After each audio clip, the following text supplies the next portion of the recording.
Amis Scorpion, bonjour. On se retrouve aujourd'hui pour votre tirage du mois de novembre 2021.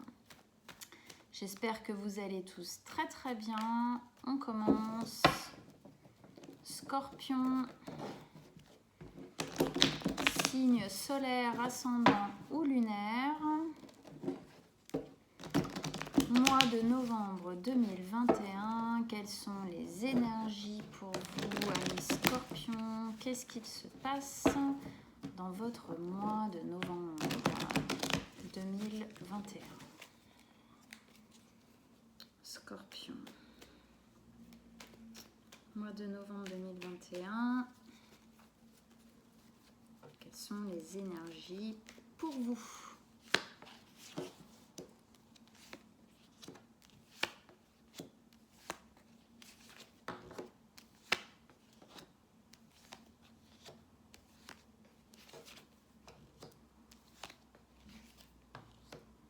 Et la dernière, comme d'habitude, qu'on révélera à la fin. Hop. Alors. Ok. Alors, arcane majeure, on en a une. Et c'est la mort renaissance. Ici, ensuite, on a du denier, épée et bâton. Ok. Il nous manque juste les coupes. Donc, on verra ça après. Alors, amis Scorpion, vous rentrez dans ce mois de novembre 2021 avec deux énergies, la 5 de denier et justement la mort renaissance. On commence par celle-ci. La 5 de denier, elle nous parle d'une énergie un peu difficile dans laquelle vous vous sentez seul. C'est une carte où on se sent seul, solitude, pas choisi, plutôt voilà, qu'on subit. C'est le fait, voilà, on se sent miséreux, hein, un peu seul dans son marasme. Il y a une notion dedans où on a la possibilité, hein, vous voyez ici il y a une porte avec une serrure et une clé. On a la possibilité de sortir de ça. Là, on est dedans, mais on peut en sortir. On va continuer. Avec ça, on a la mort renaissance. Donc, la mort, c'est une carte qui nous parle. Pas de mort, bien évidemment. Vous inquiétez pas, personne ne va mourir. Ça nous parle surtout d'une transformation. Une transformation, il y a quelque chose qui va se passer, qui va vous transformer. C'est une transformation d'état, d'être, ok? Une transformation intérieure forte, mais qui peut du coup obligatoirement, comment dire, se amplifier, se voir aussi dans votre vie. Avec ces deux cartes ensemble, moi, ce que je ressens, on va voir un peu après comment ça se décrit dans le tirage.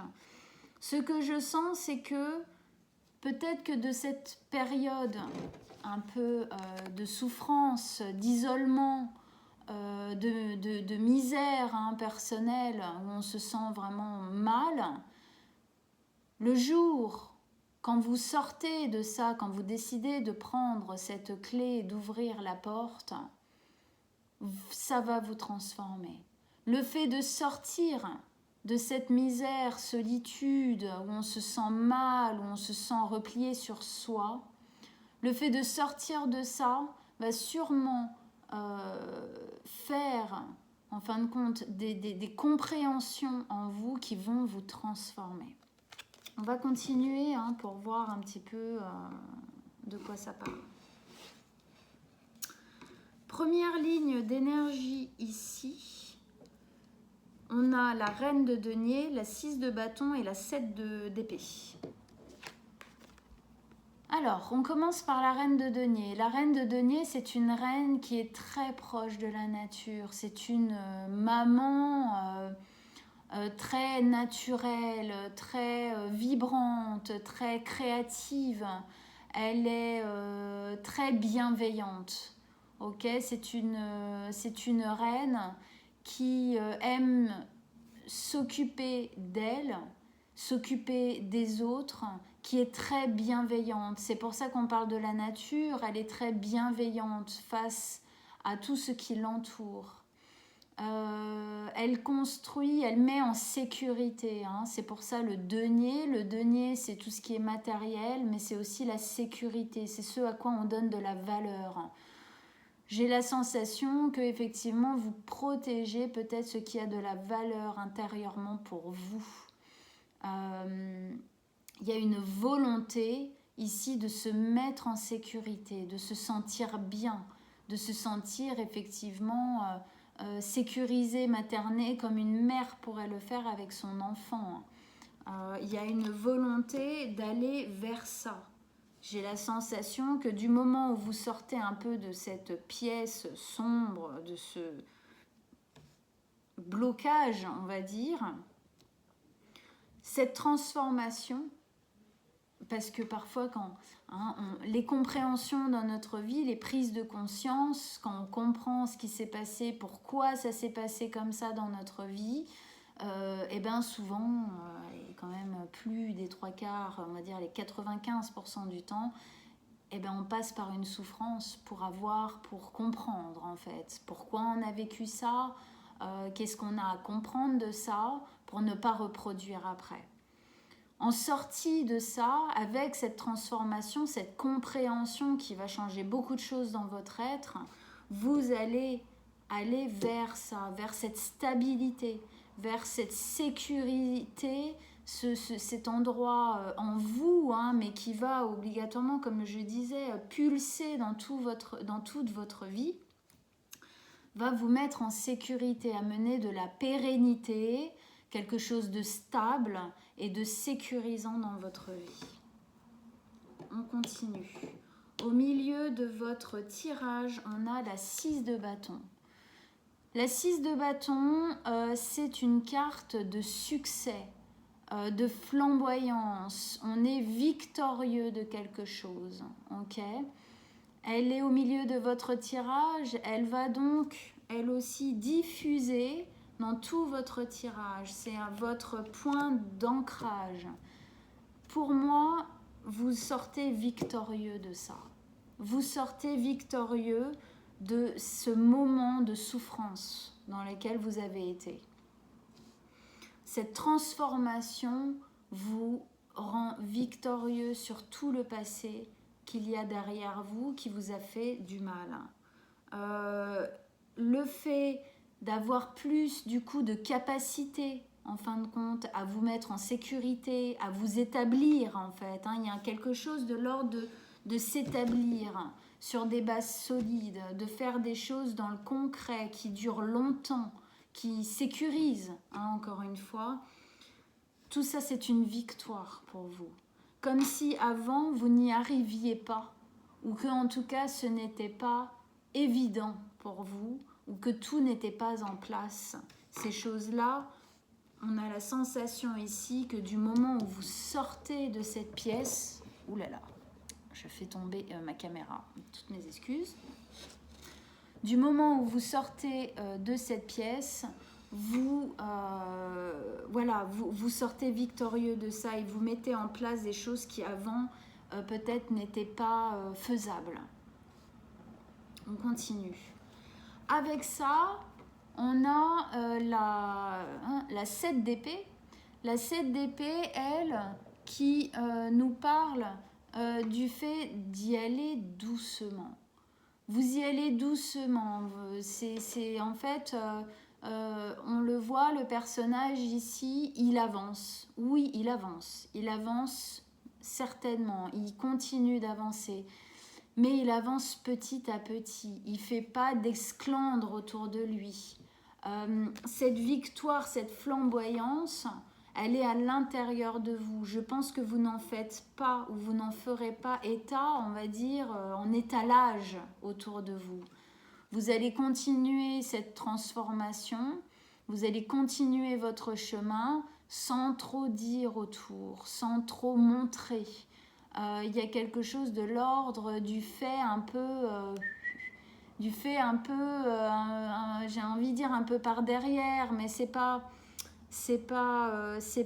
un côté malsain, enfin je veux dire de tromper les gens, quoi, de faire sans dire, mais il y a quelque chose d'un peu caché. On va voir. Un peu caché. Est-ce que vous êtes un peu timide? Est-ce que vous n'osez pas? Est-ce que quelque part, cette souffrance de laquelle vous êtes en train de sortir, ce n'est pas quelque chose? Est-ce que quelque part, c'est pas quelque chose qui vous a suivi pendant très longtemps et que du coup, aujourd'hui, que vous sentez que vous allez aller vers quelque chose de beaucoup plus sécurisé, sécurisant et pérenne, est-ce que du coup, vous savez peut-être pas trop comment l'exprimer? Vous savez peut-être pas trop comment, vous avez peur de le montrer en fin de compte. On va voir. On va voir. On continue. Deuxième ligne d'énergie, on a le roi d'épée, la 5 de bâton et le valet d'épée. Le roi d'épée, on avait quoi? Non, on avait la reine de denier. Donc on est vraiment entre les deux énergies ici. Le roi d'épée, c'est un roi beaucoup plus froid. C'est un roi décisionnaire. C'est un roi calculateur. C'est un roi qui réfléchit toujours et beaucoup avant d'agir. Il met en place des stratégies pour gagner.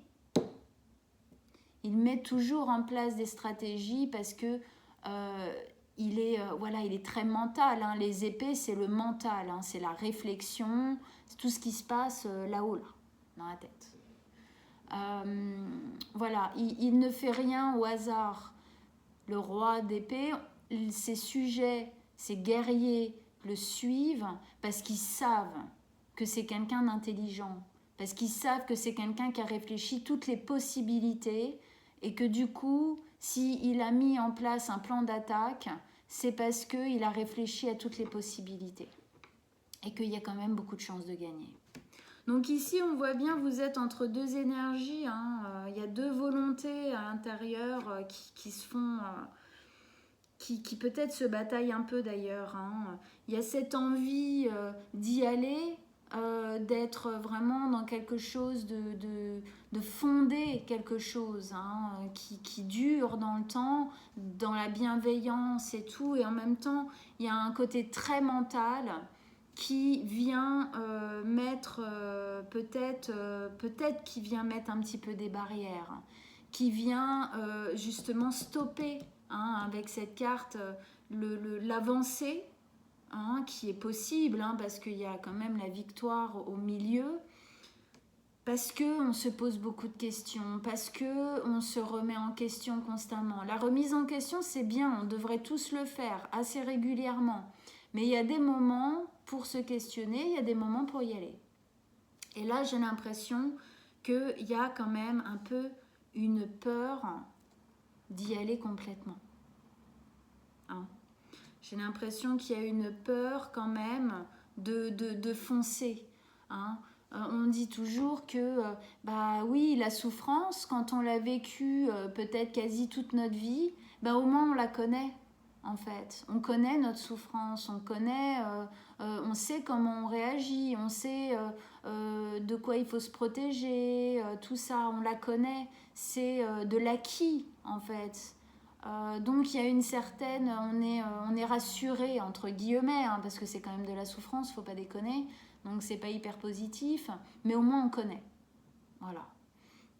Quand on change comme ça, un changement si radical, certaines personnes peuvent être déstabilisées de l'inconnu. Et même si c'est du bonheur, on peut être déstabilisé. Certaines personnes, ça va les freiner. Oh là là là là là là, ouais c'est du bonheur, mais attends, ça change tellement de choses dans ma vie qu'en fin de compte, là, je ne sais plus gérer. Donc ce mental, il faut s'en servir correctement. Il est très important, le mental, sinon il n'existerait pas, ok? Il est là pour une bonne raison. Il faut savoir juste le gérer, hein, l'axer. Le mental, il va être là pour que vous, comme le roi le fait, hein, ne pas refaire certaines erreurs du passé, ok, pour réfléchir ses actes et ses actions pour que justement cette pérennité, cette sécurité puisse se mettre en place. C'est pas en y allant, en fonçant, en ne réfléchissant pas jamais on peut faire quelque chose véritablement de réfléchi, de pérenne et de bienveillant pour soi, pour les autres aussi. Ok, c'est juste qu'il ne faut pas que ça devienne un blocage, il ne faut pas qu'il devienne bloquant. Avec ça, on a la 5 de bâton. Justement, la 5 de bâton, la 5 du bâton, elle nous parle de conflit. De conflit intérieur. C'est pour ça que je disais que je me demande si à l'intérieur de vous, ça ne vient pas bousculer 3-4 petits trucs qui vous empêchent, en fin de compte, d'y aller très librement, quoi. Hein, avec insouciance, presque, j'ai envie de dire. Alors, ça peut être effectivement des conflits intérieurs, comme je disais tout à l'heure, de peur, en fin de compte, de l'inconnu, même si c'est beaucoup plus rayonnant et dans le bonheur, mais c'est quand même de l'inconnu. Ça peut être ça. Ou alors, est-ce que votre réussite, est-ce que... Alors, vous voyez, hein, ça peut se placer dans plein de paramètres, plein de domaines dans votre vie. Est-ce que ce revirement de situation en vous, positif, ce changement, cette envie de pérennité, cette gloire que vous en tirez, est-ce qu'elle ne rend pas peut-être quelques personnes envieuses ou jalouses autour de vous qui ne sont pas d'accord, parce que elles aussi au final en fait ça les déstabilise dans leur connaissance de vous, de leur vie avec vous, des choses comme ça, c'est possible. Mais là tout de suite j'ai quand même l'impression que c'est plus personnel, c'est plus intime, hein. Elle est à côté du roi de bâton. J'ai l'impression que le mental vient un peu vous suriner le cerveau, quoi, hein, les pensées. Hein. En plus, elle est en dessous de la victoire, comme si, est-ce que vous n'avez pas peur d'être vainqueur? La question se pose. La question se pose hein, pour certaines personnes, hein, véritablement. Hein. Des personnes sont capables de se mettre des bâtons dans les roues terribles alors qu'ils pourraient y arriver parce qu'ils ont peur de gagner. Parce qu'ils ont peur de l'inconnu. Gagner, ça veut dire oulala, mais c'est pas du tout ce que j'ai fait toute ma vie. De quoi vous me parlez là? Ça m'appartient pas. Comme s'ils ne se sentaient pas propriétaires de cette gloire. Donc, est-ce que tout ça, ça vient pas ruminer quelques petites choses à l'intérieur de vous? C'est très dommage. Ne laissez pas ça vous freiner. Que ça freine un petit peu. Elles sont là. Ok, elles sont là pour une bonne raison. Qu'elles vous freinent un petit peu, mais qu'elles ne vous arrêtent pas totalement. Ce serait vraiment trop dommage. Parce qu'un changement comme ça, la mort, c'est une carte très très forte. Une transformation comme celle-ci, mais prenez-la. Prenez-la, hein. C'est un cadeau. C'est un véritable cadeau, surtout au sortir de souffrance. Hein. Et pour finir, on a le valet d'épée. Le valet d'épée, c'est un nouveau départ. On a une carte de nouveau départ à la fin de votre tirage. Ok ? Et regardez, elle est dans les mêmes tons de lumière. C'est comme si la lumière, hein, on voit là, elle est dans le sombre, mais il y a une lumière qui illumine la porte. C'est comme si c'était la lumière, hein, on est vraiment dans les mêmes tons, c'est comme si, en plus elles sont aux opposés, hein, début et fin de tirage, c'est comme si cette lumière, elle venait vraiment, c'était ça, c'était ce nouveau départ-là. C'est ce nouveau départ-là qui vient vous sortir de votre chambre forte de misère. Hein. Et donc, le valet d'épée, c'est un valet, donc c'est un nouveau départ qui est... c'est un valet, c'est pas un as. Un as, ça serait un nouveau départ, bam, qui tombe, c'est bon. C'est un valet, donc c'est un nouveau départ qui est tout jeune encore. c'est tout petit. Hein. De toute façon, c'est pas étonnant parce que vous y allez doucement.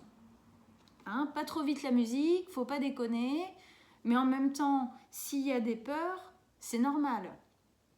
Ok, on a besoin de prendre le temps qui est nécessaire à prendre pour nous, mais c'est juste lâchez pas l'affaire. Prenez le temps qu'il vous faut, mais allez-y.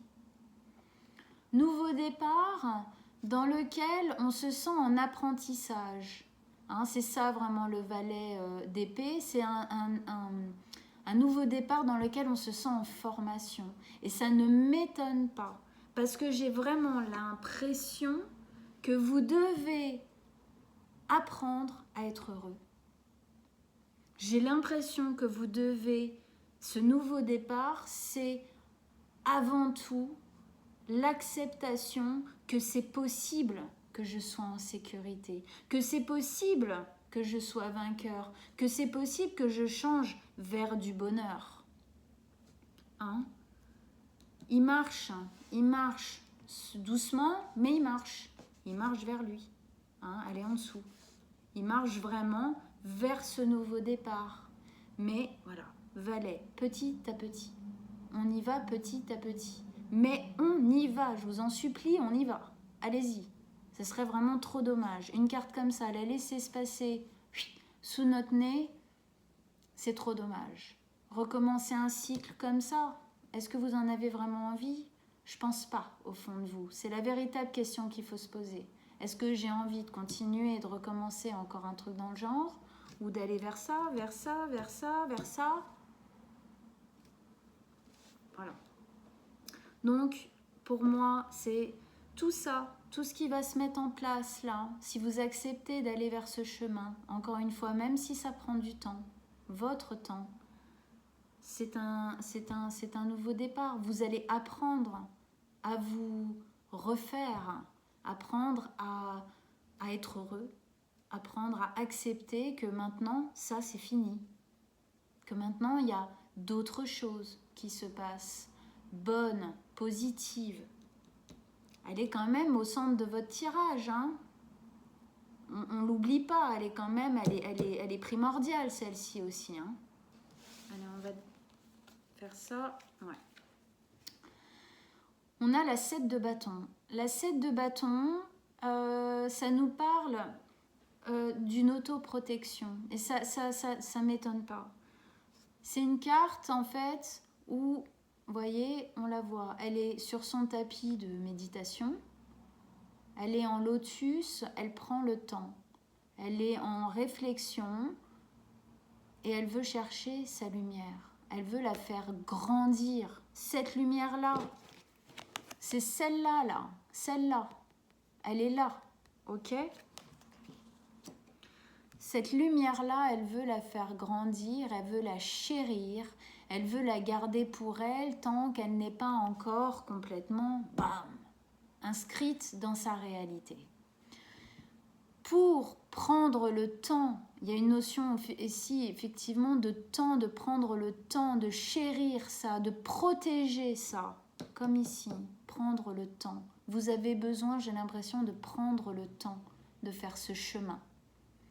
Et pour ça, il faut effectivement, elle se met en protection. Elle se met dans cette bulle-là de protection. Pour garder ça pour elle. Hein. Tout à l'heure, je disais, c'est comme si vous n'en parliez pas trop à l'extérieur, comme si vous vouliez garder ça pour vous. Eh bien, il y a cette notion-là ici, de garder ça un peu pour vous, de la protéger des autres. Vous voyez ici, il y a des bâtons qui viennent essayer de taper un peu sur sa bulle pour la déranger, pour la déstabiliser, j'ai envie de dire. Ce sont ces bâtons ici, hein, les bâtons du conflit. Donc effectivement, ça peut être se protéger, d'agressions extérieures, de personnes qui ne seraient pas totalement d'accord, qui ne vous soutiendraient pas vraiment là-dedans. Mais ça peut être aussi protéger de vos propres conflits intérieurs. Quelque part, quand on ne parle pas, quand on n'ébruite pas trop autour, eh ben on se prend pas dans tous les sens les conseils de machin, de trucs, de bidules qui donnent leur avis à tort et à travers, et parfois ça nous paume plus qu'autre chose, ça nous dévie de notre volonté de base, ok? Et il y a des fois c'est pas bon, il y a des fois il faut savoir quand on en parle aux autres, il y a des fois il y a des moments où c'est notre jardin secret. On le garde pour nous parce qu'on veut le faire grandir, on veut le faire fructifier et qu'on sent que pour ça, on a besoin effectivement de le garder dans notre jardin secret. Hein, et c'est pas un mal, c'est pas mentir aux autres, c'est pas, c'est s'occuper de soi. Hein, c'est une carte d'autoprotection. Donc on sent ici, voilà, vous avez besoin de protéger un petit peu ce qui est en train de se passer en vous. S'il y a besoin, faites-le. Faites-le, mais continuez à avancer. Et ne vous laissez pas ça au cas où. Si c'est intérieur dans votre tête, ne vous laissez pas démonter par vos démons auto-manipulateurs, autodestructeurs qui vous disent que vous y arriverez jamais, parce que vous y arriverez, c'est une certitude. Et effectivement, n'écoutez pas trop à l'extérieur, parce que il faut bien comprendre que les gens à l'extérieur parlent avec leurs propres problèmes, leurs propres traumatismes, leurs propres masques, leur propre incapacité aussi. Ce n'est pas un jugement, ce sont des souffrances qu'ils ont. Et du coup, il y a des fois, inconsciemment, eh ben, ils vont avoir tendance parfois à pousser les autres, à rater tout ça, parce que ça les met trop face à leurs propres échecs ou des choses comme ça. Donc il y a des fois, il faut savoir prendre soin de soi, des choses qu'on est en train de mettre en place pour qu'elles prennent vraiment une vraie place. Et là, on peut en parler. Pourquoi? Parce qu'on a plus confiance en ce qu'on est en train de faire. Et du coup, les autres le sentent autour. Hein. Les autres le sentent autour et du coup, sont beaucoup moins dans l'agression parce qu'ils sentent que en fait, ça n'a pas de prise sur vous. Alors, on va remettre une carte sur la 7 de bâton, une dernière. Un dernier conseil pour nos amis scorpions, un dernier message. Ouais, l'étoile, l'espoir, le rêve, ben ouais, gardez encore une fois, hein, gardez cette lumière-là, cet espoir, ce rêve, il est là, c'est lui que vous chérissez et c'est lui qui apparaît au moment de votre transformation. Vous avez une envie, vous le sentez, c'est en vous. Il y a un rêve, il y a une envie de faire quelque chose, de faire autrement. Il y a un rêve. L'étoile, c'est ça, c'est l'espoir. L'espoir rendu meilleur. L'espoir que le rêve que vous avez depuis je ne sais combien de temps va enfin se réaliser. C'est l'espoir qui vous aide à vous lever le matin. L'espoir du bonheur, l'espoir du bien-être, l'espoir de ça. Vous l'avez, c'est là, vous l'avez entre vos mains. Hein. Cette transformation, elle est en train de vous arriver, c'est ce avec quoi vous arrivez, donc elle est déjà en train de se passer, cette transformation. Maintenant, chérissez-la, faites-la grandir, grossir, enrobez-la. Oh mince, je suis vraiment désolée. Cata, hein. Bon, pas grave. Parce que voilà, il y a véritablement quelque chose qui est en train de se faire et ça va se passer, ok? Ça, c'est aussi une carte d'encouragement. Gardez espoir. Gardez espoir, c'est en train d'arriver. C'est en train d'arriver. Chérissez-le, vous, ok? Voilà. Écoutez, voilà mes amis scorpions, désolée pour la caméra qui s'est cassée la binette 2 ou 3 fois pendant la vidéo. Il faut que je me rachète un pied, il est un peu branlant et voilà, du coup c'est ça le résultat. C'est pas grave. Ça ne change rien au tirage et aux énergies qui se sont libérées, qui étaient très fortes. C'est un très joli tirage pour vous mes amis scorpions. J'espère sincèrement que ça vous a donné le courage, que ça vous a donné quelques outils pour que cette transformation, ces nouveaux départs, ces nouvelles choses que vous êtes en train de mettre en place dans votre vie à l'intérieur de vous puissent prendre un essor serein, sans en protection. Voilà, j'espère que ça vous a donné des outils pour faire ça le plus correctement possible pour vous. Allez voir votre signe solaire, votre signe ascendant pardon, et lunaire. Ça vous permettra de croiser les informations, d'avoir une guidance encore plus personnalisée. Voilà. Si vous le désirez, je vais mettre en dessous mon mail. Si vous voulez une guidance privée, envoyez-moi un petit message. Je vous répondrai avec plaisir et nous prendrons rendez-vous ensemble. Je vous invite à partager votre expérience si vous avez besoin de parler, de communiquer sur ce tirage et sur ce qui se passe à l'intérieur de vous dans votre vie en ce moment. Je vous y invite. Je réponds toujours aux messages avec le plus d'encouragement possible et le plus de bienveillance possible pour vous. Si ça peut vous faire du bien, eh bien, il n'y a pas de souci, je vous répondrai. Voilà, en tout cas, je les lis à chaque fois, tous. C'est une certitude et je vous réponds. Eh bien, écoutez, voilà, partagez, likez les vidéos si ça résonne à l'intérieur de vous, le fait de le faire. C'est merci beaucoup d'avance. Et on se rejoint fin novembre, pour les lectures de décembre. Je vous souhaite un très très bon mois. À bientôt mes amis scorpions.